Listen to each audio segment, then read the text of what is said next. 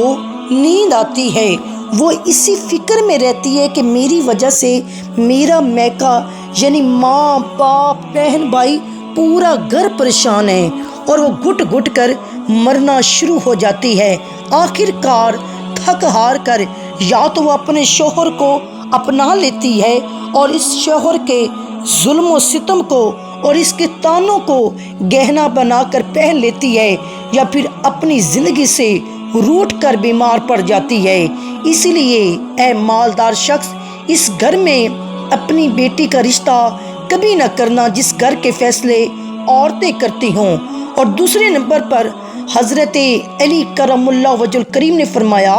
اے شخص کبھی بھی اپنی بیٹی کا رشتہ اس گھر میں نہ کرنا جہاں عورتوں کی عزت نہ ہوتی ہو اور جہاں صرف مرد ہی حکمرانی کرتا ہو، وہاں اپنی بیٹی کا رشتہ نہ کرنا، ورنہ تمہاری بیٹی کا گھر بسنے سے پہلے ہی اجڑ جائے گا۔ ہم نے اپنے ارد گرد بہت سے ایسے گھر بھی دیکھے ہیں اور بہت سے ایسے واقعات دیکھے ہیں جو لوگ اپنی بیوی کو، جو عورت کو اپنی جوتی کی نوک پر رکھتے ہیں، حالانکہ اللہ تعالیٰ کے پیارے نبی حضرت محمد احمد مجتبیٰ نے فرمایا کہ جیسا تم کھاؤ اپنی بیوی کو بھی ویسا ہی کھلاؤ، اور جیسا تم پہنو ویسا ہی اپنی بیوی کو پہناؤ۔ لیکن ایسے گھر بھی ہیں جو صرف خود کو اول سمجھتے ہیں اور اپنی بیوی کو خاطر خواہ میں بھی نہیں لاتے۔ ایسے شخص بھی ہیں جو اپنی بیوی پر ظلم اور ستم کر کے خوش ہوتے ہیں اور کہتے ہیں ہم نے اپنی برادری میں، اپنے خاندان میں اپنا نام اونچا کر لیا ہے، حالانکہ وہ اپنا نقصان کر رہے ہیں، کیونکہ حضور نبی کریم محمد مصطفیٰ احمد مجتبیٰ کی سنت پر وہ عمل پیرا نہیں ہوئے اور اپنے لیے عذابوں کا گڑھا کھود رہے ہیں۔ اس لیے اے شخص اپنی بیٹی کا رشتہ اس جگہ پر مت کرنا جہاں عورتوں کی عزت نہیں ہوتی۔ حضرت علی کرم اللہ وجہ کریم نے فرمایا، اپنی بیٹی کا رشتہ اس جگہ پر نہ کرنا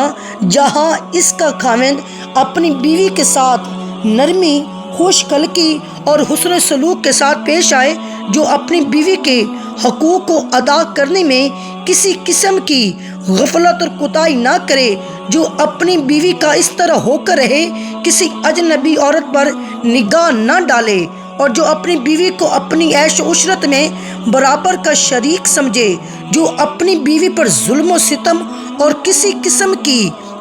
قسم کی بے جا زیادتی نہ کرے، جو اپنی بیوی کی خوبیوں پر نظر رکھے اور معمولی غلطیوں کو نظر انداز کرے، جو اپنی بیوی کی مصیبتوں اور رنج و غم میں دلجوئی، تیمارداری اور وفاداری کا ثبوت دے، جو اپنی بیوی کو پردے میں رکھ کر عزت اور آبرو کی حفاظت کرے، جو اپنی بیوی کو ذلت اور رسوائی سے بچا کے رکھے، جو اپنی بیوی کو دیانت داری اور دینداری کی تاکید کرتا رہے اور شریعت کی راہ پر چلائے، جو اپنی بیوی کے اخراجات میں کنجوسی نہ کرے، جو اپنی بیوی پر اس طرح کنٹرول رکھے کہ وہ کسی برائی کی طرف رخ بھی نہ کرے۔ حضرت علی کرم اللہ وجہ الکریم نے فرمایا، اے مالدار شخص، تیسرا عمل، اپنی بیٹی کا رشتہ اس جگہ پر بھی مت کرنا جہاں ان کے خاندان میں طلاق بہت زیادہ ہو۔ وہ گھرانہ جتنا بھی امیر ہو، مالدار ہو، خواہ ان کے پاس ہزاروں اونٹ کی قطاریں بھی کیوں نہ ہوں، لیکن اپنی بیٹی کا رشتہ اس خاندان میں کبھی بھی نہ کرنا جہاں عورتوں کو طلاق دینے کا رواج بہت زیادہ ہو۔ حالانکہ ایسے لوگ اللہ تعالیٰ کی پکڑ میں آتے ہیں۔ اللہ تعالیٰ کا ارشاد مبارکہ ہے، طلاق دینا بدترین عمل ہے، طلاق دینا بدترین عمل ہے، کیونکہ یہ عمل شیطان کو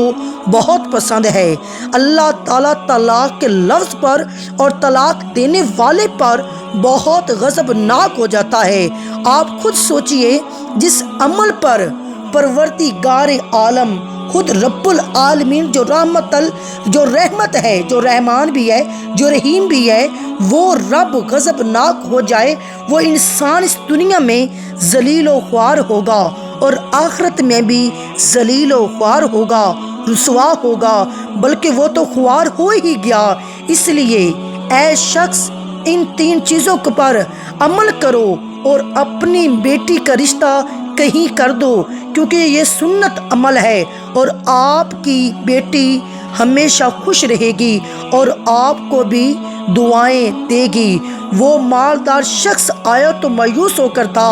لیکن حضرت علی کرم اللہ وجہ الکریم نے ان کے ذہن کے سارے فطور ختم کر دیے، اور ہمیں بھی اور قیامت تک آنے والے لوگوں کو بھی سمجھا دیا کہ اپنی بیٹیوں کے لیے کیسے گھر پسند کرنے ہیں۔ اور ہماری اللہ تعالیٰ سے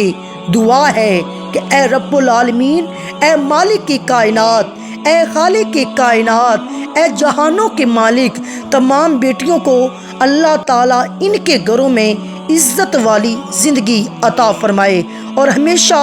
کے لیے ان کے سروں پر اپنی رحمت کا